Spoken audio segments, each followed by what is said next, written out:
recording from a bit of a different location for once.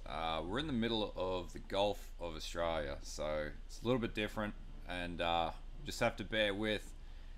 Doing the best I can out here at the moment, but it's very interesting. I'm on a 4X phone tether, running Path of Exile on my HP Pavilion gaming laptop. So it's not the best, but hey, we're going to get the videos up and we're going to get the content out there for everyone. So anyway, bloody, they always hit me when I'm recording a video too. So sorry, this might be the least prepared video that I've done in a long time, but anyway. So what are we looking at here? All right, we'll just crank up the audio a little bit and have some master volume so you can hear the sound effects and everything. So the build that we're actually looking at here is utilizing face breakers. So for anyone who hasn't played a face breaker build, this is actually, and this isn't the official build guide, this is just a progress guide. I've got this up into red tier T16 maps and you'll see the DPS soon. This build uses no clusters, this build uses nothing fancy, and you can probably do everything on this build for less than 3 Exalt as it is right now. Now there are big upgrades that we need to apply to this, but for right now this is doing the job, and this is doing a fantastic job at that. So how does this work? Well, face breakers, if we look at face breaker as a really simple sort of mechanic, is actually so it scales up your added physical damage by the percentage on the gloves, and the gloves go to a max percentage of 800%. Sorry. Now, I could get better gloves than these, but I'll explain why I'm using these gloves, and you might have already noticed it. But we'll move on from there. So the way that you scale DPS up with face breakers is actually through using steel rings. And what you want to do is you want to look for adds physical damage to attacks. You both want that roll to be on the implicit roll, which is this one at the top. It says implicit. And then you want the prefix as well. And you want to try and get as close to a T1 prefix as possible. Now you can essence craft this on, you can craft this on a number of different ways. These rings, they're only worth 30 chaos each. So, you know, if we do a price check here, so you see that I'm not bullshitting you, about 35 to 50 chaos each. That's about both of these rings. They give me all resist and resistances and everything else in between. Now, what this then does is by these individual damage, adds physical damage numbers, this set of gloves then multiplies those damage stats, physical damage added to attacks, by the percentage on the gloves. Essentially, this is how Facebreaker works. Now, the upgrade for this build will eventually be a Reslythers, which does essentially what Steel Rings do, and that's going to add another 2-3 million DPS onto the build easily. And the other thing that also scales up here and adds crit bonus, sorry my mouse is a bit of a weird spot, is actually through using the Ridgewald's Curse. So all Facebreaker builds will use the Ridgewald's Curse. And what this does is any modifiers to claw damage will actually apply to your unarmed damage. So we're scaling up unarmed damage. So if you want to think of this as like a Saitama One Punch Man sort of build, that's exactly what this is, and that's why it's so much fun and it's so interesting. And basically where you get to in the end is you have this crazy ass AoE punch into the ground sort of effect, and that's why Earth Shatter is so powerful. Now Earth Shatter is one of the few skills that uses, you can run Facebreaker Cyclone, you can run this on a number of things, but the beauty of this build is that it doesn't require any complicated cluster setups. It only requires, in this case, a Lethal Pride and a Watcher's Eye. Now, even the Lethal Pride, you don't necessarily need that. That's just literally adding, you know, more stats here for more strength, scaling up. It adds a bit more leech, you know, and everything. But we'll get into that anyway. So as it stands, this is a very simple build. Now, the other reason why we're running a champion in this circumstance is because the champion is just natively a crazy ass high tank, high damage base platform to build Facebreaker on. So first of all, you get Master of Metal. We're going to have Fortitude. We're going to have Unstoppable Hero, which is going to give us, you know, stun immunity with Fortify, and we always have Fortify, so we're always immune to stun.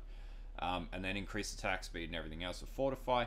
And then First to Strike, Last to Fall, which just gives you Adrenaline. And now Low Life is at 50%, which means that Adrenaline kicks in sooner, which means that you're just a absolute bloody, you know, whatever you want to call it, a bag of hate running around the place, just smacking things and laughing at things while they glance and blow you and things like that. But yeah, that's pretty much how Facebreaker works. Now, this particular build is at level 81, level 82.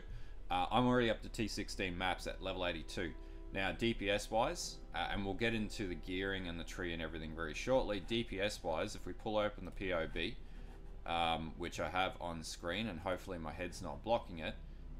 If we look at DPS, we're actually looking at somewhere in the vicinity of 2.5 million DPS right now. And the best thing about this is only running on a 5-link. So we only have a 5-link Belly of the Beast. So we have plenty of places to go with this build to increase this DPS. Now you might be saying, oh, you fudged the POB. Well, let's have a look at the configuration. So we are going to say Pride Maximum Aura Effect. We're going to be in Perpetual Blood Stance just because I like the DPS, and the differential in DPS is only going to be by 400,000. So that's pretty good. Cyrus DPS, only got Intimidated ticked on. We generate Frenzy Charges through, and I'll explain how we generate Frenzy Charges. We always have Fortify, we have Adrenaline. One Summon Totem, and that totem is active. We're going to assume that it's active when you're taking down bosses. And then literally we're just going to use 3 War Cries and these ticked on here, nothing else crazy or anything like that. So the tree is so damn simple. It's so powerful for such a simple specification of a build. A great league starter, and price wise this is, you know, less than 2 to 3x where it is right now. And at this point, pardon me, I wouldn't be confident to take on Cyrus A8, but you could definitely take on A4 Cyrus to A6 Cyrus. But still, I want to get this to 6-link before I start Cyrus farming with it. But anyway, let's get into the gearing and let's have a talk about what makes this tick. Alright, so gearing wise, obviously we're going to be looking at a set of face breakers. Now the face breakers that I have are actually corrupted with an implicit vulnerability on hit roll, and the reason why is when you apply vulnerability it gets 40% increased effect, and then any enemies that get smacked with your face breakers or your earth shatter are going to have vulnerability, and that's going to increase the amount of damage that you're going to do to them.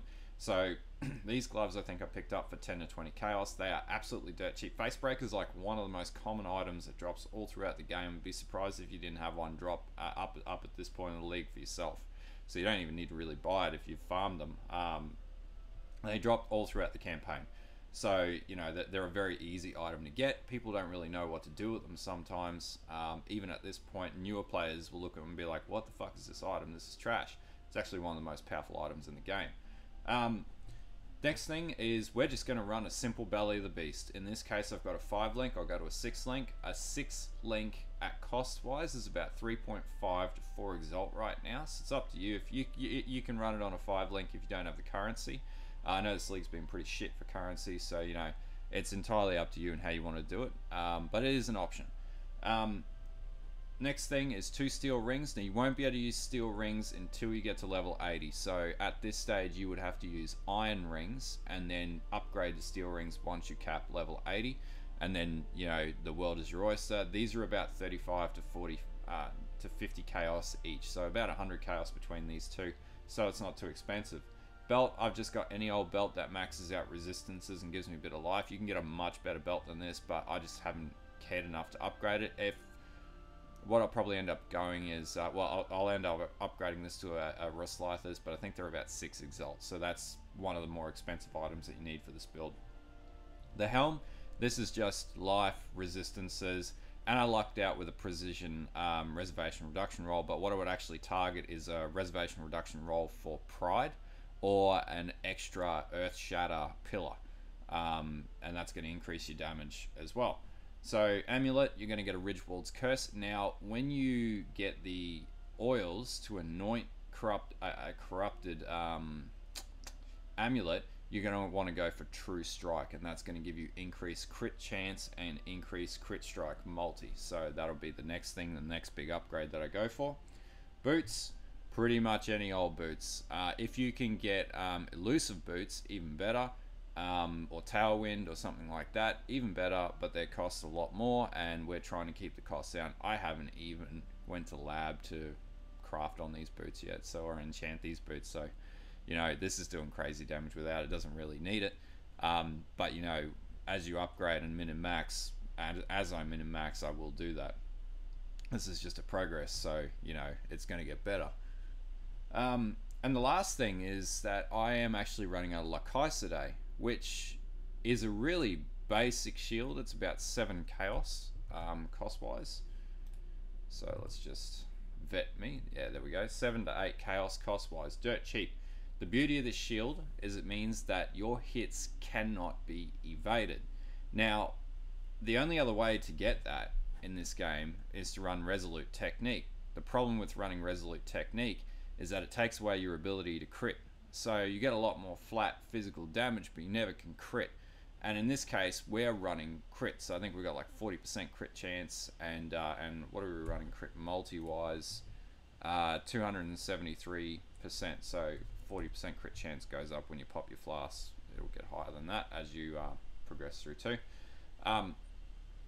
So essentially, you're running it this way using a Lacaise means that every single time that you punch something, you always hit. Enemies will always feel your wrath, and that's the beauty of this shield. So that's what we're running on here.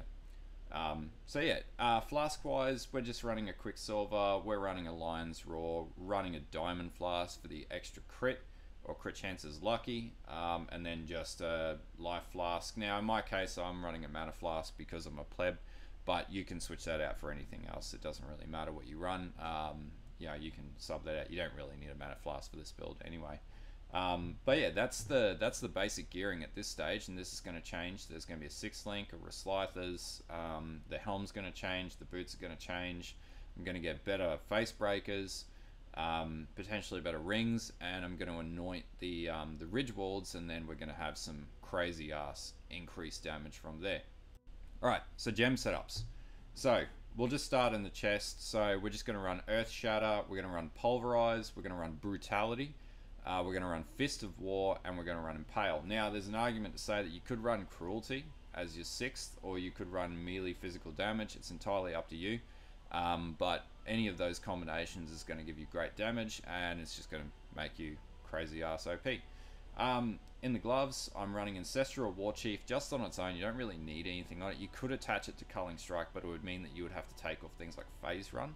And the reason why I run Phase Run, which is also in here, is so I can apply this to my move ability, or just my main move button. So I continually have Phase Run, which just makes you a lot more zooming on through maps with this build. You're not so slow, and you can get through, you know, if you want to delve, you can do low level delve, as in like the not the low level delve, but the earlier levels of delve. And then I'm running Flame Dash, Clarity, which I'm not actually using Clarity, but I had it at one point. You could switch this out, and this is where you could apply something to Ancestral War Chief to make this better. It's up to you. I'm still working through and min-maxing this build, so I'm not too worried about the socket being taken up. You've got room to apply different combinations here. It's a very flexible build. In the helm, I'm actually running Intimidating Warcry, second wind support, and that means that I get two pumps of the Warcries, like this, like that. And then I'll be running Enduring Cry, Seismic Cry, and Intimidating Cry. Now, the combination, and I'll do some gameplay of this at the very end of the video, the combination of this, at least that I run through, is I usually, before I go into a map, I'll hit my Seismic Cry, Intimidating Cry, and Enduring Cry, and then I'll slam, and then I'll hit that combination again to basically explode all the pillars and continue to debuff enemies around me. There is a perfect sequence to it. This for me works. If you read the actual commentary on it, you know, it'll give you more insight to the amount of damage that you can do. I'm not too fussed. I'm just having a lot of fun playing this build. Now, in the shield, I'm actually running my custom damage taken support, Blood Rage, and we're going to do this at level 2. Level 2 Blood Rage and level 4 Immortal Call. Now you can switch that out, and you can use Molten Shell. It's entirely up to you. I don't think there's a requirement or need to run Molten Shell, because this gets up to like 21,000 to 27,000 armor, so it's pretty freaking hard to kill you anyway. So you know you're doing well on there. Immortal Call, I just always feel is a better guard skill, but there are better skill. You know, Molten Shell is good. Veil Molten Shell is good because you can pop it at any time. It's entirely up to you with that one. For boots, I'm running Dreadbanner, Blood and Sand, Pride, and Precision. That's pretty much it. Very basic build, straightforward. Straightforward auras. We got enough mana reservation to do that. We do have a precision precision enchant on the helm, so that does reduce the cost a little bit, but there's nothing special or crazy. Just don't max out precision. Take precision maybe to level 8, and you should be able to run all the rest of them pretty seamlessly. But that's pretty much all the main gearing anyway, all the main gem setups. All right, so the tree. So where did I start? What did I do? All right, well, I came down, and we're not interested so much in attack speed at this point in time, but we basically come down, take up these nodes on the physical damage side of the Jeweler's tree. We're going to go for Master of the Arena first. We'll come back across and pick up Art of the Gladiator, and then we're going to come over here. We're going to start picking up these Warcry buff nodes, because this build is heavily reliant on Warcrying to buff your attacks. So you'll take Admonisher, you'll come down, you'll pick up Measured Fury. Now, I actually picked all of these nodes up last, because there's no point getting these claw nodes until you have a Ridgewald's curse. So just ignore these for now. So you'll come down to Measured Fury. You'll pick up Golem's Blood. You can pick up this dual socket early, entirely up to you, but not required until you actually have the Lethal Pride to be able to do this. And by the way, Lethal Pride is a relatively cheap duel. It's 25 chaos roundabouts. We'll just make sure that I'm not full of shit. We'll apply the right one. Yeah, 25 to 30 chaos. Pretty cheap duel. So then you'll come and pick Swift Skewering, because this is an Impale build. You're going to come down and pick up your Rampart, which is going to buff your Fortify. You're going to pick up Dismembering. That's going to give you the crit that you need to crit your way to endgame. You'll come back up, pick up Soul of Steel. This is when we start to get that huge fuck off amount of armor. Then you'll pick up Bloodless. Come up. We're gonna get Steadfast and all the nodes around, because we're a Fortify based character. We're just gonna buff the shit out of Fortify, and there's actually, I think, a helm that buffs Fortify as well. So you know, if you can get that, even better. You're gonna get Juggernaut. You're gonna pick up Diamond Skin. Eventually, I'm gonna pick up Heart of the Warrior, but that's gonna be in the next, was it 1, 2, 3, 4 levels, and we'll go up to Born to Fight. But you don't need to do this straight up. This is like maxing level trees up to level 90. Then we're going to come up here and we're going to pick up Barbarism. We're going to come up and pick up Escalation. This is going to mean that every time you buff any individual Warcry, you get 10% life back when you use a Warcry. We got 6 shots at Warcries, and we're also running Enduring Cry. So basically we can sustain health and damage with our Leech and our Warcrying indefinitely. It just makes this character insanely crazy, and it makes it really good in a clutch scenario, because you just run out of the fight a little bit, hit your war cries, get your life back, and then, you know, get back into it. Then we're going to come up and we'll pick up Disemboweling. This is going to give us Crit Strike Chance and Crit Strike Multi, which is something that we need to max out on this build. Then we'll come up back to here. We'll come up and we'll start picking up our Forceful Skewering, and we'll get our Constitution node. This is going to start increasing our health, because our health pool at this stage is only about 3,000, 3,500. So now we're going to start building up our health pool. Now the other thing is, what we'll do after we have Constitution, we'll come back over to this node here, and then we're going to move across. We're going to get this little life and mana leech node, which is going to sustain us through everything. It means we don't have to run a duel with mana leech, because mana is actually a little bit of a problem with this build. And then we're going to come across and we're going to get Wind Dancer. This is going to give us a bit of evasion and make us a lot more survivable in maps. We'll pick up the thick skin nodes. This is going to give us avoidance, and we'll basically, when I do the full build guide, we'll talk about this a lot more, but we want to build avoidance into our helm and into our gear so that we don't get chilled and things like that. So that just makes this build a little bit more tanky and better. And then we'll pick up Claws of the Pride, and now we're banking on, at this stage, you've got a Ridgewald's Curse, and then this is going to apply from the Ridgewald's Curse nodes and basically make you ultra awesome. That's pretty much the tree. The Ascendancies, we're going to get Master of Steel. We're going to get Master of Steel always first with this build. Then we'll get Unstoppable Hero second. We'll get Fortify as our third. And then lastly, we'll get First to Strike, Last to Fall, so we can start generating adrenaline. And this is when we're going to get up to T16 maps and just absolutely cream them and go to town on it. And yeah, that's pretty much it for the build. And give this build a shot, and then yeah, we'll go from there.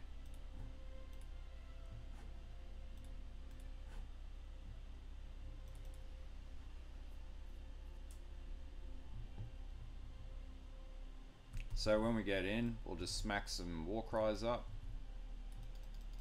and then we'll just run around and hit the ground and kill everything.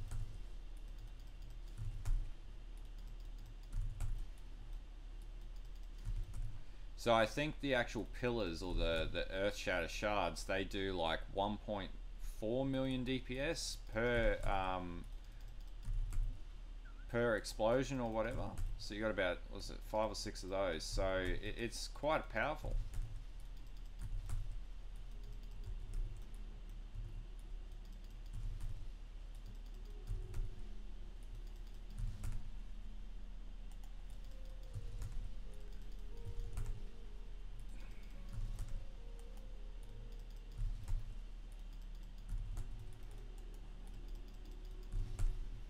As you can see, it just wipes out entire areas.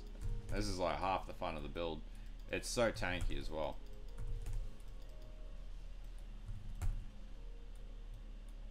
Go in, hopefully not get ripped on the boss.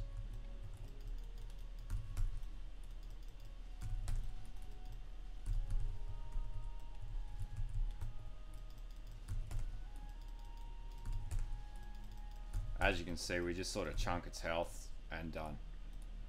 And that's pretty much as simple as this build is. It goes in, just chunks boss's health, absolutely smashes everything, and yeah.